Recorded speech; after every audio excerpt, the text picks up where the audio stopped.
Hello everyone, it's Leo and it's time to talk about episode 16 from Wonderful PreCure. This had a crossover with Crayon Shin-chan, another legend of the anime universe.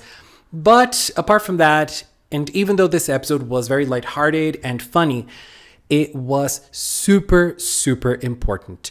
Extremely important for the plot and for the characters of Wonderful PreCure. And one of the things I think the thing I'm loving the most about this season is how the writing is done. It is super well done. Everything is so well constructed. Oh my god, it was incredible. And the motive of the episode, the one thing that was, treading it all was the fact that Iroha can't lie. And lying for her is something that makes her suffer. And they were able to connect this part of her personality with everything. It was amazing. So we start the episode with a bird asking for help. And Iroha and Komugi, they don't pay much attention to that bird. And Iroha's mom arrives, and I love how she's driving. When I saw that car, I was like, oh my god, that's Agya. Oh, I miss Agya. I miss Hirogaru's so much. So when she arrives, Komugi is as a human, and she tries to interact as if she is Iroha's mom, and if Iroha's mom knew her.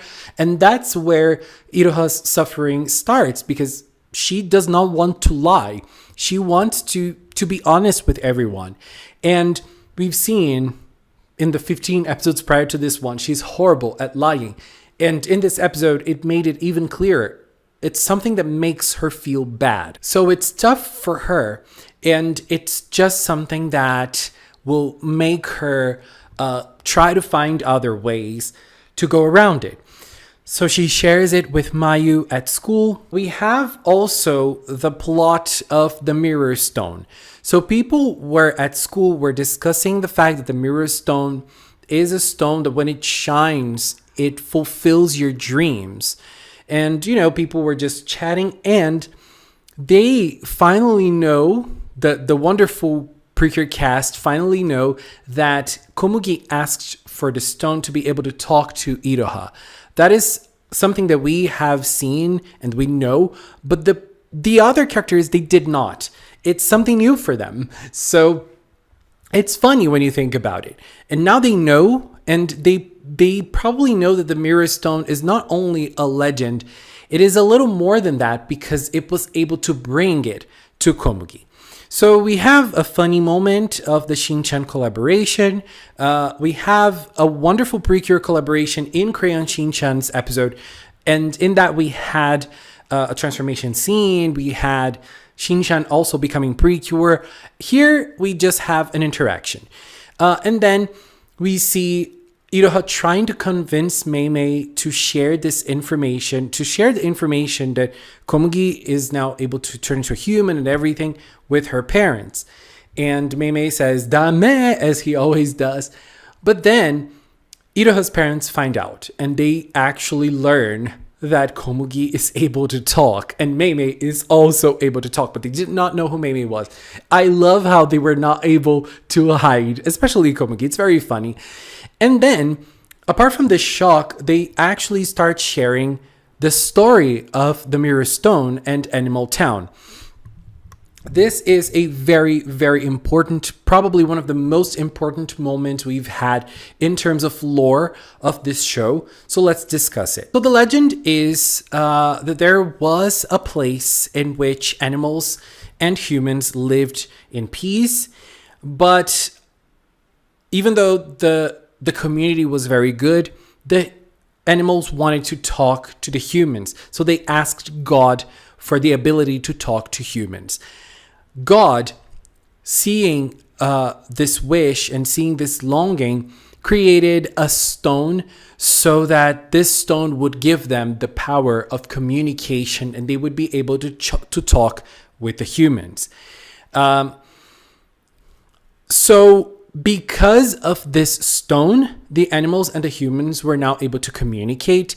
And so lots of animals came to where the stone is. And because of that, lots of roads were created, and Animal Town was born. The town was born because of this. And after a while, after the time went by, and animals and humans started getting in conflict because of convivence. Probably they were not being able to live together in peace anymore. And God, feeling very sad, took away the power, and the stone was just a regular stone. After that, the humans were not able to communicate anymore with the animals, and that just became a legend. This is the story, but now let's get deeper into the story and the visuals, which I feel are very important. So we have lots of animals being shown, we have lots of humans being shown as well, but we have one specific animal asking for the power of communication. That animal was a wolf. And then God is represented by a unicorn. If we go by the leaks, and I'm sorry, I'm not only talking about the episode here, I'm going by the leaks a little bit. If we go by the leaks, there is a kid-eating animal that is a unicorn, and it matches the fact that God is a unicorn in this representation. This is probably Nico-sama. And Nico-sama is not a unicorn as it was shown, but instead a fairy unicorn.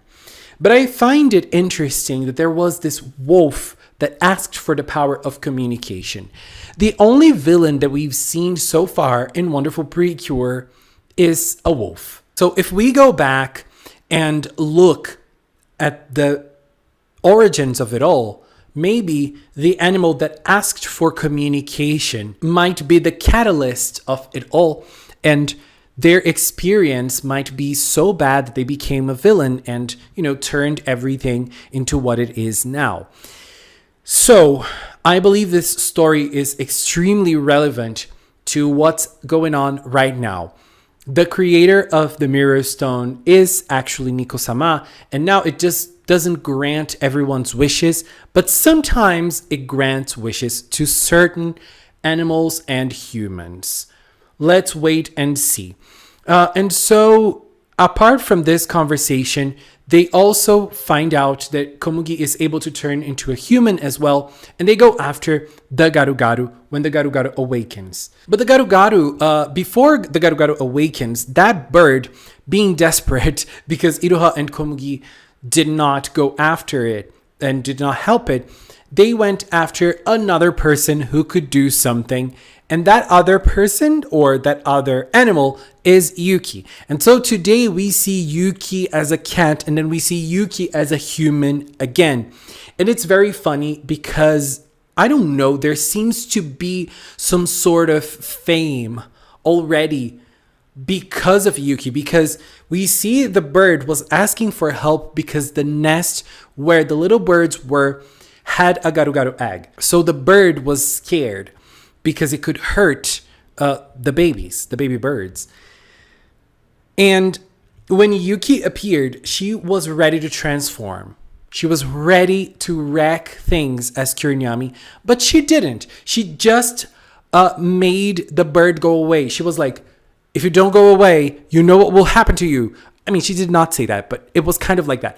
And then it went away. So it feels like, is there a fame on Kurenyami already? Are they scared of her? Are the Garu-garus scared of Kurenyami? That would be very funny, actually. And so Yuki did not transform, and she made it clear that everything that she is doing is to protect Mayu. Mayu wasn't in danger, so she didn't have to transform. She didn't have to go after the Garu-garu. That is the role of Iroha and Komugi, and that's what they did. They transformed, and we had, in my opinion, the worst chase action of Wonderful PreCure. It was super, super awful. Oh my god. What a disaster. Even though the fawn power, the kid-eating animal fawn power was cute, but the chase action, oh my goodness, it was horrible. I hated it. Honestly. I didn't like any of it. And while they were chasing the Garu-garu, Meimei stayed at home and explained everything to Iroha's parents. And then when they come back, everything is fine. Meimei has prepared some tea, and they were drinking and they were, having fun. Iroha felt very happy because all of her issues of having to lie and having to keep it a secret are not an issue anymore.